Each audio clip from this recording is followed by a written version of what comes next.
Hello everyone, welcome back to another video. Today I'll show you Galileo FX best settings for 2026. First, select the time frame. Generally, H1, 1 hour, or H4, 4 hours, give the best results, as these have less noise and more reliable signals. Next, set up the EMA.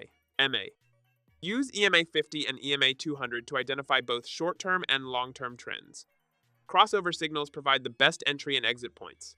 Additionally, use signal filters such as RSI 14 to act only on reliable signals when overbought or oversold. Stochastic oscillator to reduce false signals. Set stop loss and take profit. Stop loss equals ATR 14 times 1.5. Take profit equals 2 times stop loss. For trend confirmation, use ADX 20 so that you take positions only in strong trends.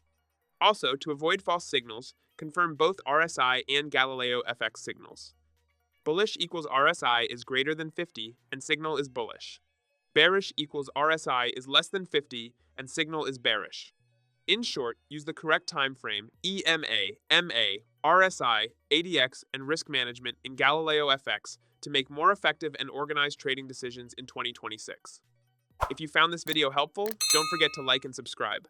Thanks for watching.